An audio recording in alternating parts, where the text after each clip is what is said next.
Hi, this is Tim of the 1916 Company. Welcome and thanks for logging on. If you love this watch, email me. I am still Team Mosso at thewatchbox.com. It is still in the description below. Your purchase and pricing email question line for buying this or any watch you see on any of our platforms. Please reach out to me directly. I am Team Mosso at thewatchbox.com for pricing. Today we are discussing a 2016 model year limited edition of 20 pieces in diamond-like carbon-coated stainless steel from Sarpaneva. This is the Korona K0 Seasons Spring. One model in 20 pieces for each of the seasons. The watch is a collaboration with the prolific and inspired James Thompson of Black Badger. We'll get to that contribution in a moment. First, the basics. 46 millimeters in diameter, but don't let that scare you away. It doesn't wear quite that large. It's 12.5 millimeters thick, which is quite reasonable. Rolex sports watch territory, and then exactly 50 millimeters from lug tip to lug tip with a nice broad and modern 24 millimeter spacing between the lugs. Throwing it on my wrist, which is 16 centimeters in circumference, you can see it actually does fit. I would wear this watch on a wrist my size or larger. I wouldn't wear it on a wrist smaller than mine, though, because it is pretty broad across the wrist. But you can see over the top, it's pretty much flush with the edge, and I'm pulling it fairly tight. This angle exaggerates the width of the watch. This is the true angle that gives you a sense of the scope of the watch's span on my wrist. And surprisingly, with a sloped flank and a relatively thin profile, it will actually fit underneath the cuff.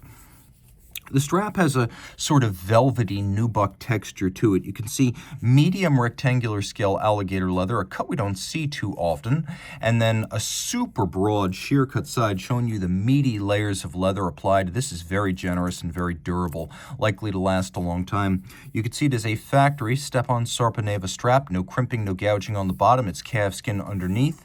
And then we have a matching DLC and polished stainless steel pin buckle that is Sarpaneva branded, and you can see that the sort of scalloped undulation of his bezel and case flank is continued in the profile of the pin.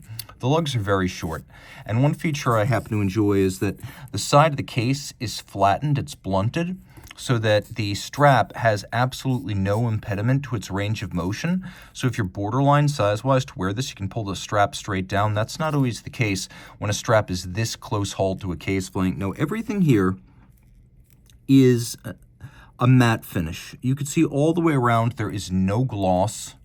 Everything is muted with the exception of the half-polished hands at center and the screws that fix the grill to the dial. We have 3 rows of knurling on the crown. It is a screw-down crown. The watch is 100 meters water-resistant. And now is the time to talk about the James Thompson and Black Badger contributions. As you could see, a tremendous amount of luminescence on the dial, so much so that the hands are actually backlit rather than loomed in their own right.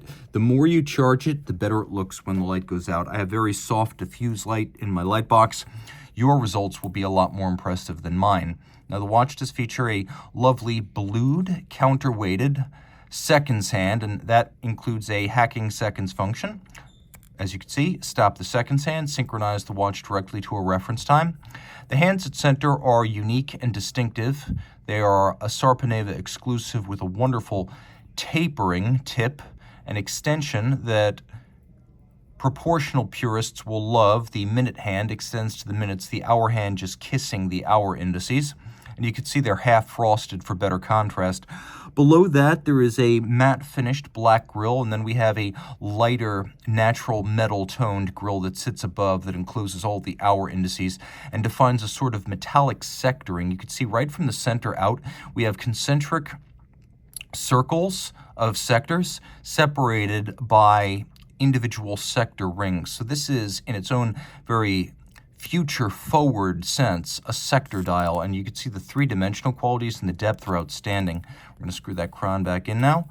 The watch features the Stepan Sarpaneva moon face, though not moon phase, on the back. And one of the most embarrassing episodes of my life in watches was when I was introduced to Stepan Sarpaneva, and I was asked if I knew who he was, and I said, he's familiar, but I can't place it. And then he showed me a tattoo of this face on his arm, and I was humiliated because I immediately realized who I was speaking to. I'd seen his face 1,000 times, I just didn't place it.